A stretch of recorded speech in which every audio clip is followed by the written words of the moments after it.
adventure of the small kitchen. Hey people, so I haven't baked for a while and I'm so curious about what I'm seeing in social media platform about this Basque Burnt Cheesecake. And what a coincidence! I love cheesecake. So come on, let's do it! For the ingredients, we'll be using all-purpose flour, vanilla, 3 large eggs, sugar, salt, of course, the cream cheese, and heavy cream. And this is for baking for the cheesecake, and we'll be using some baking paper and also a hand mixer. So all of the ingredients, I'll put it in the description box. First, you cut some parchment paper according to the size of your mold. So since I have found a spring foam pan, I changed my baking pan to this one and try to put it evenly. And then we set this aside. In our bowl, we put in first our cream cheese.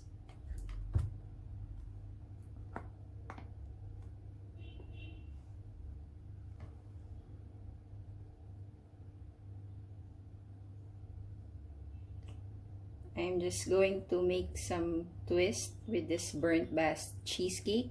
Instead of putting 2 blocks of cream cheese that is used for making cheesecake, I'll be putting a different cream cheese. But it's still the same, just a different flavor. This is with cheddar. Now we put in our 3/4 cups of granulated sugar.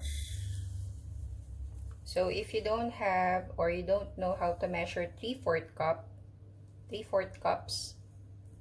all you need to do is take half a cup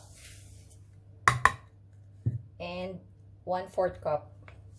That's how you measure 3/4 cup.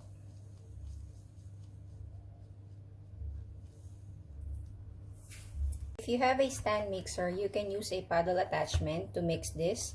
Since I don't have that and I only have a hand mixer, it's fine.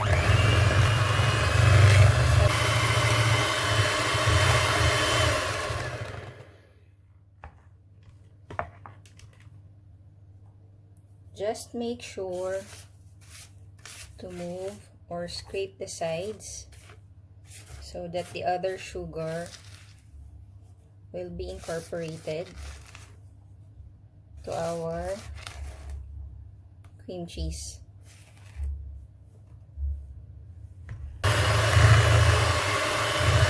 Continue mixing it until light and smooth, just like this.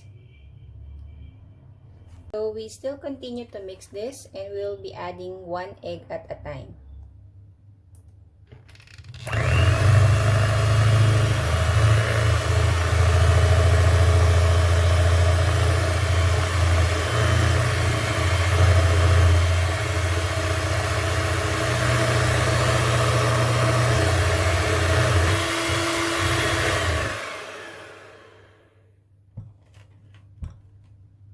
So scrape the sides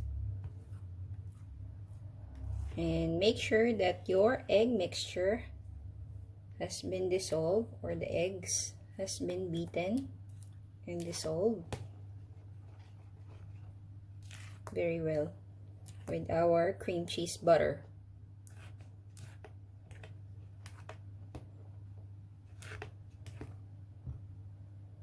We now put in our heavy cream.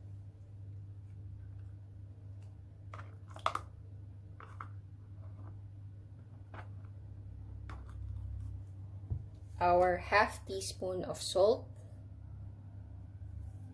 and half teaspoon of vanilla extract. We mix this in. Medium speed. We sift in our all-purpose flour.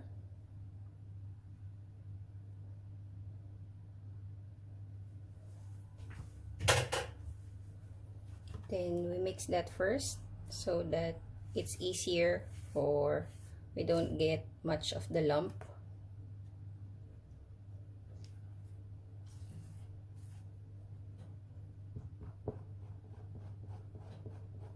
And when you mix it, it will not go on different ways.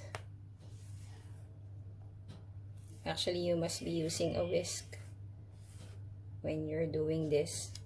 But since I already have my spatula here, I am now using it. So just mix that in to cover it.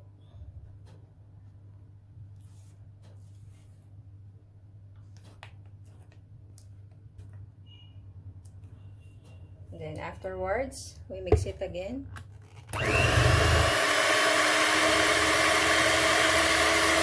See that there are no more lumps in your cream cheese batter.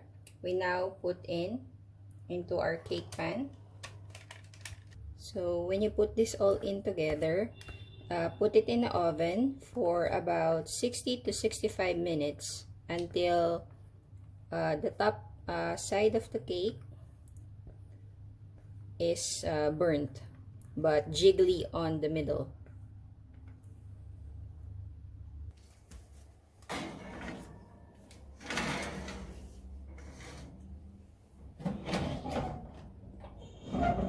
And the cheesecake is ready.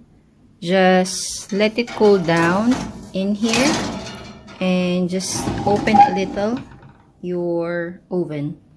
So this is now our finished product. This is how what it looks like, our Basque Burnt Cheesecake. So we open our spring foam.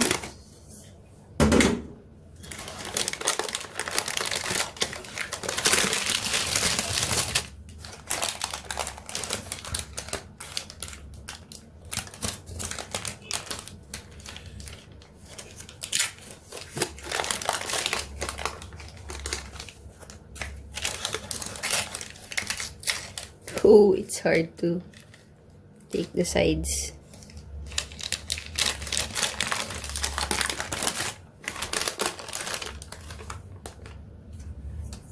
Guys, we will now try to cut it.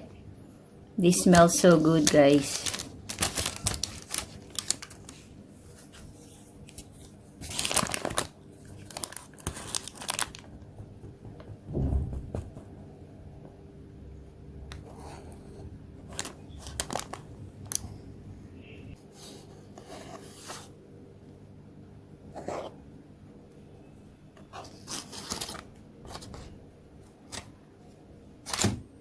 Here's it, guys.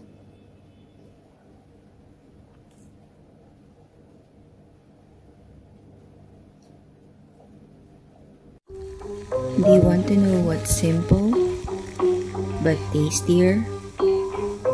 B-roll.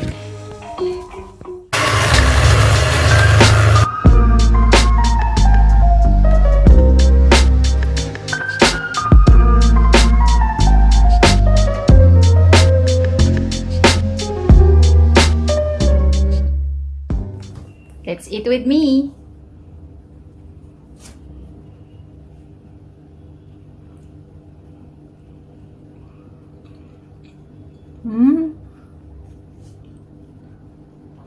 This tastes so good, no joke.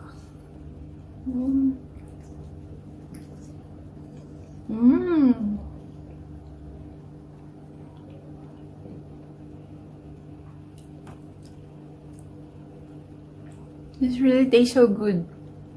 Guys, try it. Basque Burnt Cheesecake.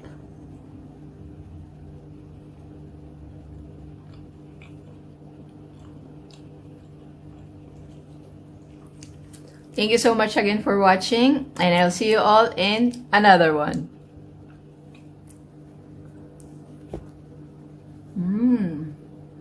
So soft. So soft and creamy, guys. It tastes really cheesecake. It's so good.